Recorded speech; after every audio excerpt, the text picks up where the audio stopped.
அனைத்து உயிர்களையும் படைத்தும் காத்தும் மறைத்தும் அருள் புரிபவர் எல்லாம் வல்ல இறைவன். அந்த இறைவனை உலகெல்லாம் உணர்ந்தோதற்கரியவன் என்று வணங்கிய பிறகு அந்த இறைவனோடு நீங்காது என்றும் இருந்து தந்தையாய் இறைவன், தாயாய் அம்பிகை இருக்கின்றார். அந்த தாயை வணங்க வேண்டும். தந்தையான சிவனை வணங்கி தாயாய் இருக்கின்ற அம்பிகையை எப்பொழுது போற்ற வேண்டும்.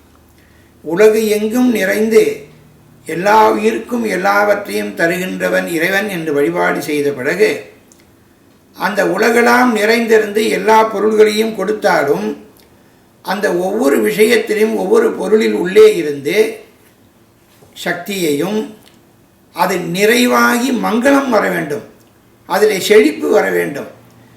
இப்பொழுது செடியை ஒருவர் வைத்து விடலாம், விதை கிடைக்கும், செடி வரும்.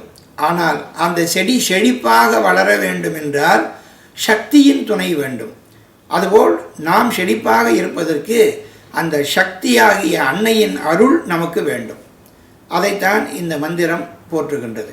எல்லா சக்தியும் எல்லா மங்களங்களையும் எனக்கு தர வேண்டும் என்று தாயாகிய அம்பிகையை வழிபாடு செய்கின்றது. ஓம் சர்வமங்கலமாங்கல்யே சிவே சர்வார்த்த சாதிஹே சரண்யே த்ரியம்பகே கௌரி நாராயணி நமோஸ்துதே. சர்வ மங்களங்களையும் அம்பிகை தருகின்றார்.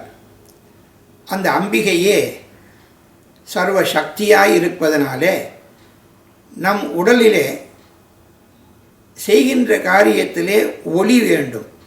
அதாவது அது பூர்த்தி பெற வேண்டும். த என்லைட்மெண்ட் என்று ஆங்கிலத்திலே சொல்வார்கள். அப்படி நமக்கு ஒளி பெற வேண்டும். நாம் எல்லா விஷயத்திலுமே ஒளி பெற வேண்டும். வாழ்க்கை ஒளிமயமாக இருக்க வேண்டும்.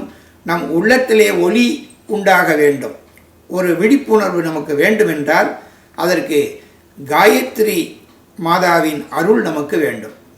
காயத்ரி என்பது தினம் உதிக்கின்ற சூரியனை மத்தியமாக வைத்து எழுகின்ற மந்திரம். சூரிய ஒளி உலகை பிரகாசிக்க செய்கின்றது. காயத்ரி மந்திரத்தின் ஒளி உள்ளத்திலே பிரகாசத்தை உண்டு வைக்கும். இந்த காயத்ரி மந்திரத்தை இந்துக்களாகிய ஒவ்வொரு குழந்தையும் தினசரி காலையிலே ஜபிக்க வேண்டும், மத்தியத்திலே ஜபிக்க வேண்டும், சாயங்காலம் ஒரு முறை ஜபிக்க வேண்டும். இவ்வாறு யார் ஒருவர் செய்கின்றார்களோ அவர்கள் கல்வியில் சிறந்து விளங்குவார்கள், வாழ்க்கையில் எல்லா விதமான வளங்களோடும் சிறந்து விளங்குவார்கள், நீண்ட ஆயுளோடு இருப்பார்கள். இது உண்மை. ஓம் பூர்புவஸ் ஸ்வஹ தத்சவிதுர்வரேண்யம் भर्गो देवस्य धीमहि धियो यो न प्रचोदयात्. அடுத்தபடியாக ஆற்றலை தருகின்றவர் முருகப்பெருமான்.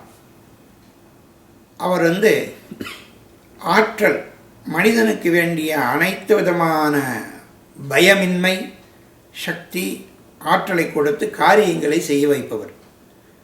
அவர் வழிபாடு வெற்றியையே தரும். அந்த எப்பொழுதும் வெற்றியை தருகின்ற முருகப்பெருமானை வணங்க வேண்டும். ஓம் கார்த்திகேயாய வித்மஹே சக்திஹஸ்தாய தீமஹி தன்னோ ஸ்கந்த பிரச்சோதயாத். அடுத்தபடியாக மகாவிஷ்ணுவுடைய மந்திரம். மகாவிஷ்ணு நீல நிற கடல், நீல நிற மேகம் எப்படி எங்கும் வியாபித்திருக்கின்றதோ அப்படி எங்கும் வியாபித்திருப்பவர், எல்லாவற்றிலும் மங்களங்களை உண்டு பண்ணுபவர். அவரை வழிபாடு செய்பவர்களுக்கு வாழ்க்கையில் வெற்றியும் நிறைந்த செல்வத்தோடும் இருப்பார்கள். அதை அழுறுபவர் மகாவிஷ்ணு. ஓம் நாராயணாய வித்மஹே வாசுதேவாய தீமஹி தன்னோ விஷ்ணு பிரச்சோதயாத். செல்வத்தை தருகின்ற மகாவிஷ்ணுவை வழிபாடு செய்தோம். இப்பொழுது கல்வியை தருகின்ற கல்வியின் கடவுளாக இருக்கின்ற மகா சரஸ்வதி தேவியை வழிபாடு செய்ய வேண்டும். படிக்கின்ற குழந்தைகள் காயத்ரி மந்திரத்தையும் சரஸ்வதி காயத்ரி மந்திரத்தையும் விடாது தினசரி ஜபித்தால் வாழ்க்கையிலே சிறந்த நிலை அடைவார்கள் என்பது உண்மை. ஓம் வாதேவ்யை சாவிமஹே விருஞ்சி பத்னி சாதிமஹே தன்னோ வாணி பிரச்சோதயாத். சரஸ்வதி தேவியை எப்போதும் நினைப்பதற்கு சொல்ல வேண்டியது காயத்ரி. அதேபோல் முதலில் சரஸ்வதி தேவியை வணங்குவதற்கு நாம் ஒரு ஸ்லோகத்தை சொல்ல வேண்டும். அதாவது சரஸ்வதி வழிபாடு என்று சொல்வோம். சரஸ்வதி நமஸ்துப்யம் வரதே காமரூபிணி வித்யாரம்பம் கரிஷ்யாமி சித்திர்பவது மே சதா. அடுத்தபடியாக மகாலட்சுமி தேவியின் காயத்ரி மந்திரம். மகாலட்சுமி காயத்ரி மந்திரத்தை ஜெப செய்கின்ற பொழுது நமக்கு கல்வியும் விருத்தியடையும், செல்வமும் விருத்தியடையும். எனவே லக்ஷ்மி மந்திரத்தையும் தினசரி ஜெபம் செய்வது நல்லது.